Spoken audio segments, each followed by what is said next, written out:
Hello எல்லாருக்கும் வணக்கம். என் பேரு ஆதர்ஷ். இந்த வீடியோல வந்து இந்தியா வெர்சஸ் நியூசிலாந்து முதல் T20 ப்ரீவியூ பண்ண போறேன். இப்ப இந்த ப்ரீவியூக்குள்ள போயிடலாம். மேட்ச் எங்க விளையாட போறானா, நாக்பூர்ல விளையாட போறா. இந்த வென்யூல 13 T20 மேட்சஸ் விளையாடி இருந்திருக்கா. ஒரு சில மேட்சஸ் ட்ரங்கேட்டட் மேட்சஸா இருந்திருக்கு. நான் ஸ்டாட்ஸ் குடுக்கச்சே கடைசி 6 மேட்ச், அதாவது 20 ஓவர் விளையாடின 6 மேட்சை பத்தி நான் ஸ்டாட்ஸ் கொடுக்க போறேன். இந்த ஸ்டாட்ஸ் எப்படி போறதுன்னா, முதல் பேட்டிங் வந்து 5 தடவை ஜெயிச்சிருந்திருக்கா. ரெண்டாவது பேட்டிங் ஒரு தடவை ஜெயிச்சிருந்திருக்கு. Average first inning score 146, average second inning score 122, pace economy 7.26, spin economy 6.98, pacers வந்து 46 விக்கெட் எடுத்திருந்திருக்கா. ஸ்பின்னர்ஸ் வந்து 36 விக்கெட் எடுத்திருந்திருக்கா. அதை பத்தி நான் என்ன சொல்லுவேன்னா, வெளியில இருந்து டூரிங் டீம்ஸ்லாம் வச்சு நிறைய பேரு இந்த ஸ்லோ பிச்சஸ்லயும் சீம் டாமினேட் அட்டாக்ஸோட தான் போவா. அதனாலதான் இந்த விக்கெட் ஸ்பீடை பார்த்துட்டு ஸ்பின்னரோட எஃபெக்ட் கம்மின்னு நினைக்க கூடாது. அது வந்து சீமர்ஸ் போல்ட் மோர் ஓவர்ஸுங்கிறதுனால ஜாஸ்தி விக்கெட்னு காட்டுறது. ஆனா இந்த வென்யூல வந்து ஸ்பின்னர் வந்து they will play a big part of this venue. இப்போ இந்தியா ஒரு 11 பார்த்தோம்னா, இந்த ஸ்குவாடுக்கும் இந்த T20 வேர்ல்ட் கப் ஸ்குவாடுக்கும் ஒரு சின்ன வித்தியாசம் இருக்கு. திலக் வர்மா, வாஷிங்டன் சுந்தர் வந்து இந்த சீரீஸ் திலக் வர்மா 4 T20க்கு வருவாருன்னு சொல்லியிருந்திருக்கா, கேள்விப்பட்டிருந்திருக்கேன். வாஷிங்டன் சுந்தர் எப்போ வருவாருன்னு எனக்கு தெரியல, இஃப் அட் ஆல். ஸோ அவளுக்கு ரிப்ளேஸ்மெண்ட்டா ஸ்ரேயஸ் ஐயர், ரவி விஷ்ணு எடுத்துன்னு வந்திருக்கா. ஆனா எனக்கு பொறுத்த வரைக்கும் அவ வந்து 11ல நுழைக்கிறது கஷ்டம். இப்போ இந்த மேட்சுக்கு நான் எப்படி போவேன்னா, அபிஷேக் சர்மா, சஞ்சு சாம்சன், இஷான் கிஷன், சூரியகுமார் யாதவ், ஹர்திக் பாண்டியா, ரிங்கு சிங், அக்ஷர் பட்டேல், அஷ்தீப் சிங், ஜஸ்பிரீத் பும்ரா, குல்தீப் யாதவ், வருண் சக்கரவர்த்தி. இப்ப அந்த சவுத் ஆப்பிரிக்கா சீரீஸ்ல வந்து குல்தீப் யாதவை உக்காத்தி வச்சுட்டு வருண் அண்ட் அக்ஷர் பட்டேல் 2 ஸ்பின்னரோட போனா.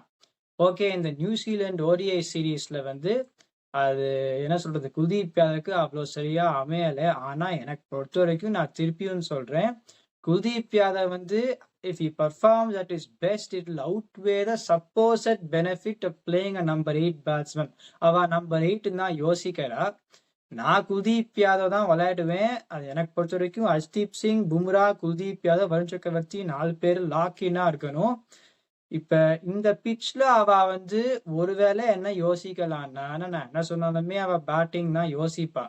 இப்ப அர்ஷ்தீப் சிங்க்கு பதிலாக இப்ப பும்ரா, ஹர்திக் பாண்டியா வந்து பவுலிங் போட போறான்னா, அந்த 3 ஸ்பின்னர் விளையாடினா அவ தான் 12 ஓவர் போட போறா.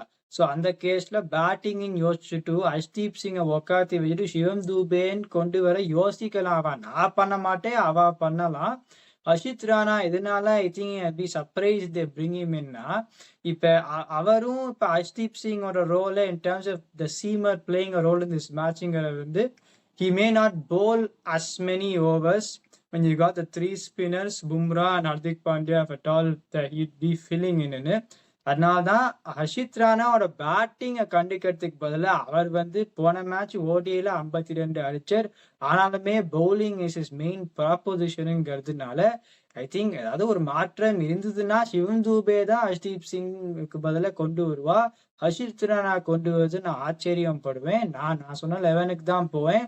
இந்த வென்யூல வந்து இந்தியா வந்து டாஸ் ஜெயிச்சு பேட் ஃபர்ஸ்ட்னு பண்ணா, இந்த காம்பினேஷனும் விளையாடினா India big chance to win this match.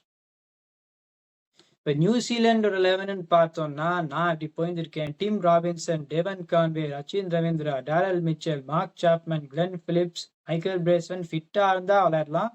Mitchell Santner, Kyle Jamieson, Jacob Duffy, Matt Henry. இப்ப பெஞ்சுன்னு பார்த்தோம்னா, ஒரு பேட்டிங்னு ஒரு ஆட் பண்றதுக்கு ஒரு பிரைமரி பேட்ஸ்மேன்னா 2 பேர் இருக்கா, ஜேம்ஸ் நீஷன், பெவன் ஜேக்கப்ஸ்.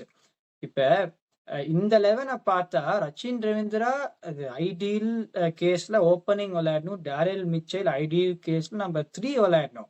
ஆனா இதனால இந்த காம்ப்ரமைஸை நான் ஒத்துந்திருக்கேன்னா, ஜேம்ஸ் நீஷம் வந்து அவரோட கேம் போன மாதிரி முன்ன வருஷம் மாதிரி அது இல்லை. பேட்டிங்கும் பவுலிங்கும் குறைஞ்சு போயிடுச்சு. பவுலிங்னு பார்த்தோம்னா 3 சீமர் 4 ஸ்பின்னர். ஸ்பின்னர் வந்து Michael Bracewell, Mitchell Santner, Glenn Phillips and Rachin Ravindra. Seamers Kyle Jamieson, Jacob Duffy, Matt Henry. இந்த 7 பவுலர் கண்டுண்டா ஜிம்மி நீஷனுக்கு பவுலிங்கே கிடைக்காது. பேட்டிங்ல வந்து அவரோட பேரு நம்பர் 7 எழுதினா அந்த நம்பிக்கை இருக்கா? அவர் நம்பர் 7ல வந்து மேட்சை காப்பாத்தி கொடுத்துருவார் நம்பிக்கை இருக்குன்னா, எனக்கு பொறுத்த வரைக்கும் நம்பிக்கை வந்து இப்போதைக்கு நான் வச்சுக்க மாட்டேன். அதனாலதான் நான் அவரை போடுறதுக்கு பதிலா அப்புறம் பெவான் ஜேக்கப்ஸும் சிபிஎல் விளையாடுறச்சே கஷ்டப்பட்டார். டிம் ராபின்சன் அந்த சிபிஎல்ல ஒரு சில மேட்ச் இந்த ஸ்லோ பிச்சஸ்ல விளையாடினார். அவ்வளோ பேடா பண்ண ரொம்ப ஒரு பெருசாவும் பண்ணல. ஆனா நியூசிலாந்து நல்லா விளையாடிருக்கார். So I can with him for now. இந்த மாதிரி தான் நான் போவேன்.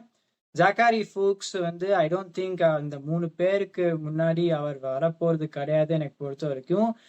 கிறிஸ்டியன் கிளார்க்கு ஒரு டீசென்ட் பவுலர், ஒரு 135 போடுவர், கண்டிஷன்ஸ்க்கும் எடுப்படாது. இந்த 3 பேருக்கு முன்னாடியும் வர முடியாது.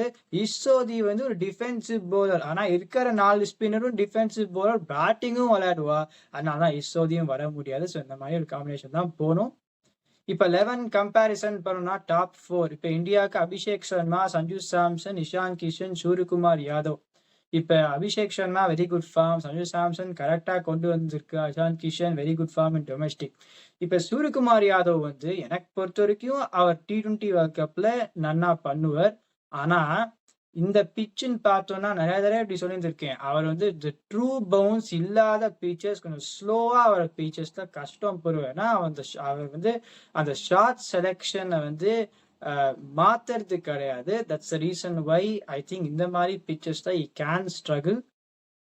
இப்ப நியூசிலாண்டுன்னு பார்த்தோம்னா டிம் ராபின்சன் அவ்வளோ அந்த மாதிரி பிச்சு விளையாடுனது கிடையாது, எஸ்பெஷலி அகேன்ஸ்ட் திஸ் அட்டாக்.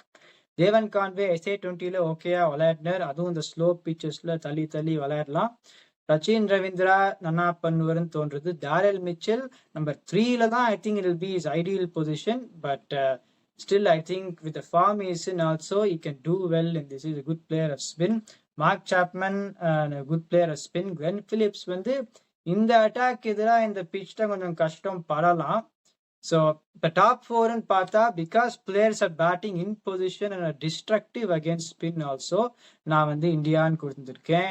அந்த 5, 6, 7ன்னு பார்த்தாலும் இப்போ Mark Chapman good player spin, Glenn Phillips கொஞ்சம் கஷ்டம் படலாம். Michael Bracewell is a good player.